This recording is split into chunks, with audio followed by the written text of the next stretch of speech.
After we reach ले around 9:30 हम लोगों को सीधा जाना पड़ा हॉस्पिटल। मम्मी की तबीयत हुई खराब, ऑक्सीजन लेवल हो गया था ड्रॉप, अराउंड 85% हो गया था, तो इसीलिए हम लोगों को बस 1 घंटा हॉस्पिटल में रुकना था और ऑक्सीजन लिया और फिर हम लोग जब तक रूम आए बहुत लेट हो गया। आने के बाद बस we just crashed and we couldn't do anything. सुबह उठ के देवरा ने तो बाकी का स्टोरी सुनाई दिया है। चलो आज हम लोग एक्सप्लोर करते हैं। तो हम अभी हैं ले पैलेस में, दैट इज इन ले ऑब्वियसली, बट ये एक ऐसे माउंटेन पे सिचुएटेड है जहाँ से you can literally see the entire ले सिटी। दूर के पहाड़ भी नजर आ रहा है। This is built in a very good location from my sense, जो जितनी मेरी समझ है। ऑल्सो यहाँ पे ये अबैंडन हो गया था बहुत पहले, अराउंड 19th सेंचुरी में यहाँ की रॉयल फैमिली निकल गई थी because of over powering by other dynasties, and कोई और पैलेस में चले गए थे। बट उससे पहले नामग्याल डायनेस्टी थी जो यहाँ पे प्रोमिनेंट थी और वही रूल कर रहे थे, एंड उनका मेजर रिलीजन तिब्बतियन बुद्धिज्म था। And we can also see a temple beside that is built, and I believe, I haven't entered the temple yet, but I believe that is Buddhist temple only. यहाँ पे एक अलग से रास्ता बनाया गया है for them to access the temple entrance. We'll be exploring the temple, but पहले हम palace जाएंगे and palace देखेंगे, and after that we'll move towards the temple and the other area. यहाँ पे per person entry 25 rupees है, तो हम 3 लोग हैं, 3 लोगों का टिकट ले लिया है, and this is the entrance to the palace. So let's just get in and explore. ये ले गैलरी है, पैलेस गैलरी। यहाँ पे और बहुत सारे छोटे छोटे कमरे हैं which have been closed for reasons. थोड़े एक्सेसिबल हैं टूरिस्ट के लिए। Whichever is open will be going in. यहाँ पे जो भी नीचे का एरिया है, नीचे के स्टोरीज है, वो पूरे एंशियंट टाइम्स में उनके स्लेव्स, केयर टेकर्स, सोल्जर्स जो भी थे उनके लिए है। और टॉप फ्लोर्स जो है that was for mainly royal families. अभी एग्जैक्टली कितने फ्लोर्स थे वो तो मुझे कहीं नहीं मिली इन्फॉर्मेशन। 9 फ्लोर्स हैं, बट एग्जैक्टली कितने रॉयल फैमिली के लिए अलोकेटेड थे उसकी इन्फॉर्मेशन मिली नहीं है। In just in case I know, I will obviously share with you guys. अभी this is the gallery in the palace. This is basically the history, कैसे आर्किटेक्चर बना था, कैसे उनका सिटी था, what was the capital at that times. और यहाँ पे थोड़े artifacts, paintings, pictures of their idols and ये सब रखा है यहाँ पे। If you want to know the proper detailed history, you can actually visit this place and read about it. और यहाँ पे एक और चीज़ जो मुझे fascinating लगी है, the moment we stepped in the gate, it felt like an AC breeze is hitting you.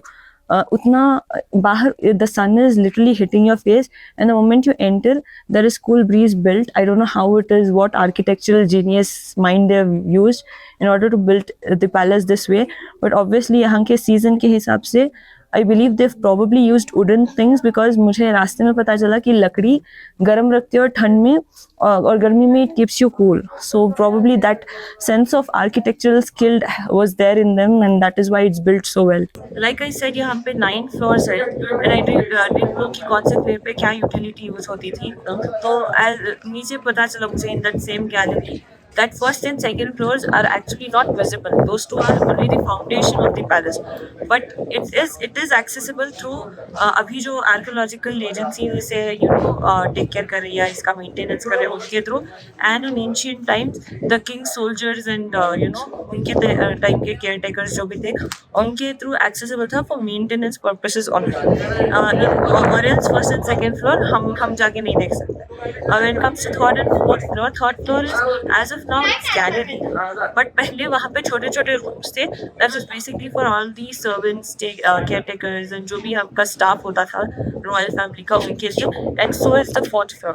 हम फिलहाल फोर्थ फ्लोर पे हैं, but we thought it is second floor because obviously first and second floor हमने चढ़ा नहीं। तो this is the fourth floor. यहाँ पे छोटे छोटे rooms हैं। This is again for the staff of the royal family. यहाँ पे एक opening space है।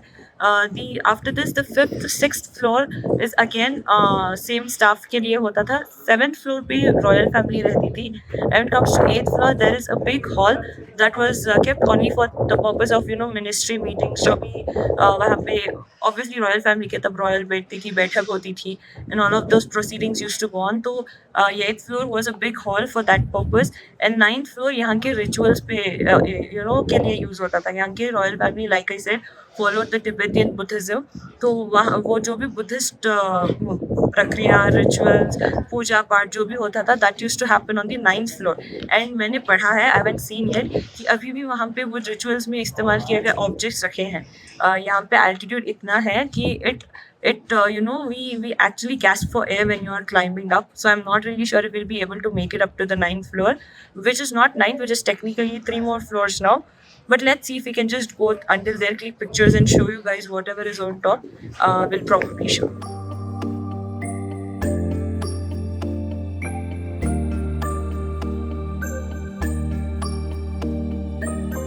यहाँ के स्टेयर्स जो हैं पूरे लकड़ी के बने हैं, and these are kind of weird, and like you know, these are weirdly shaped, जिस पे चढ़ने में बहुत मेहनत लग रही है, to be honest.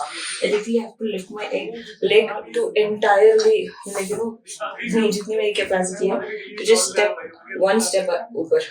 तो अभी हम हैं level 7 पे. This is basically the royal family level, that is where the royal family lived in the ancient times. सिर्फ ये एक लेवल था जहाँ पे रॉयल फैमिली का था, नीचे से जस्ट द स्टाफ, एंड ऊपर जो है उनका मीटिंग रूम है था एंशिएंट किंग्स का, और उससे ऊपर था रिचुअल रूम. ऊपर आपको नज़र आ रहा हो, that is the ritual room. We have no strength to climb upstairs, और शायद एक्सेस है भी नहीं ऊपर का, लॉक कर दिया गया है. तो this is what the maximum we can go up to, and this is the 8th floor, जहाँ से view is exceptional, literally exceptional. You can see the end of mountain ranges for me right now.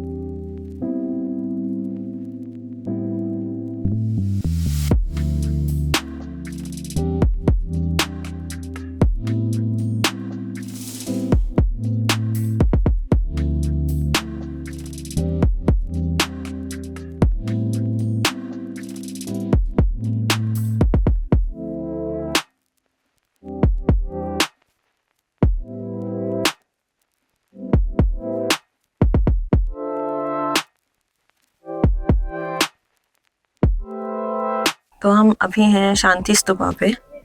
It is a very peaceful environment. यहाँ आके ऐसा लग रहा है कि हम भी शांत हो जाएं. You know, the hustle in you actually calms down. यहाँ आके you actually feel that sense of Buddhism, the calmness in Buddhism, that the calmness and the peace that Buddhism promotes. ये बना भी इसीलिए था. शांति stupa was established to, you know, promote peace, to promote that calmness in every human, in every community and everything. And ये बना था to actually mark 2500 years of Buddhism. To mark that completion, ये बना था as a mark of it. And अभी यहाँ पे आए हैं, there are a lot of visitors from different places, foreign, Indian, all kind of places, and I see everybody sitting calmly in peace, and I can sense that in every person. तो यहाँ पे एक ऐसा है कि hustle करते करते you sort of bring peace to yourself.